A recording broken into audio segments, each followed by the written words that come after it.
Yo, what's up, man? Hello. So let's speak about the video that we watched. This is the video on how languages shape the way we think. So, what do you guys think the objective of the speech is? Who is the speech intended audience? Who, what, where, and why? Mm, for me, I think language is it is very interesting. You know, it's the way we communicate. You know, it's meant for people to, communicate with each other, build relationships. You know, and that is kind of what she went into like a little bit, and how like it's like a fundamental human thing that we don't really think of. Yeah, I think the purpose was like to highlight how languages influences cognition, shapes our perception of the world. Right. Yeah, I mean we communicate through language, right? So it's like it's a way.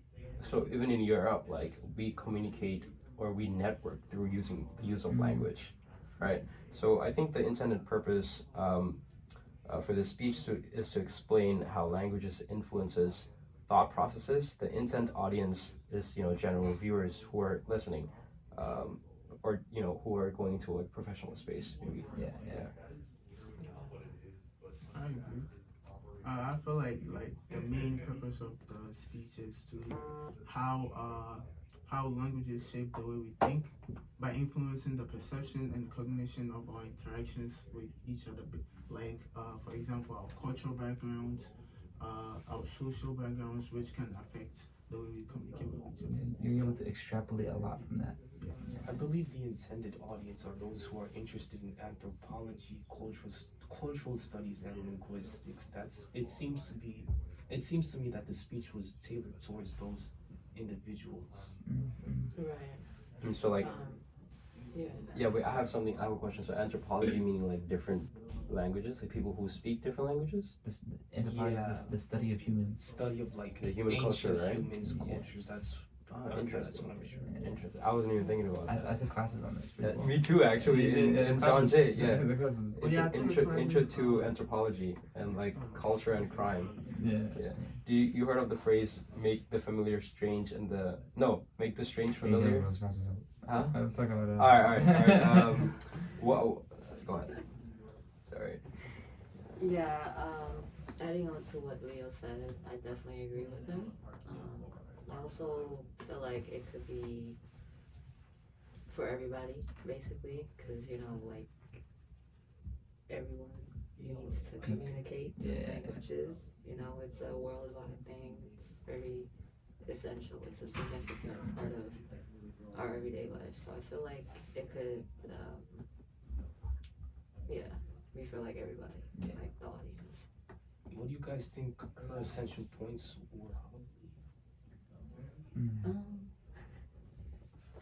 Some of her essential points. Well, some of our essential points were like how different languages influence how people think about space, time, and quantities. Understanding the linguistic diversity and flexibility of the human mind. So like that would be connecting to your cultural class of anthropology. That's also what we discussed in anthropology classes. Like making the familiar strange and the strange familiar. Like you want to discover other people's languages and cultures. That was like one of her points.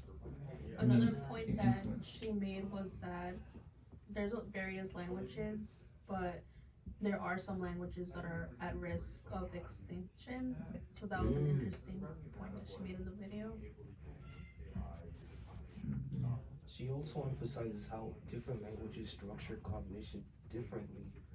For instance, languages with explicit grammatical rules for expressing time may influence speakers' perception of the past, present, and future events. And that I feel like that kind of helps with like the structure of her speech overall. Yeah, so like just connecting different languages, and then which helps build a clear structure, right? You have something to add, Ahmed? Yeah, so I wanted to add like how the cultural norms and etiquette about the languages encode with the influence in how people interact with their societies. For example, languages with formal and informal pronouns. For example, tu, vous in French, it can mean different things at the same time in other languages, it might be different things. So So like the Right, similarity. similar Yeah, the or- similarity. Yeah, word for word. Right. Interesting. So what are the what are the speaking techniques she would use to get her point across to the audience? Well, I think like she had a great voice. So like just to start, like if you have a loud, confident voice, that's like one public speaking technique, right? For all we know, she could have been lying the entire time. Right, She just exactly. said it mad confident. Exactly. It's the same with our presentations, Yeah, right? exactly. I feel like also her just moving her hands a lot and moving across the stage kind of grasps the audience attention instead of just standing like To the center. yeah. Yeah. So like looking to the audience or like facing towards the audience, right?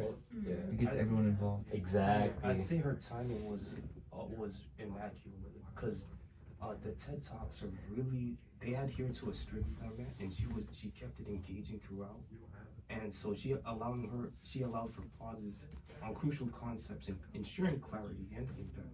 Yeah. Yeah, I feel like she also didn't really show any myopic like gestures during her speech, so people weren't bored throughout it, and she made like connecting points with the audience. Interesting. Alright. Thanks for listening. Thank you for listening. That is our week 15 speech analysis. Now we're going to continue to week 17.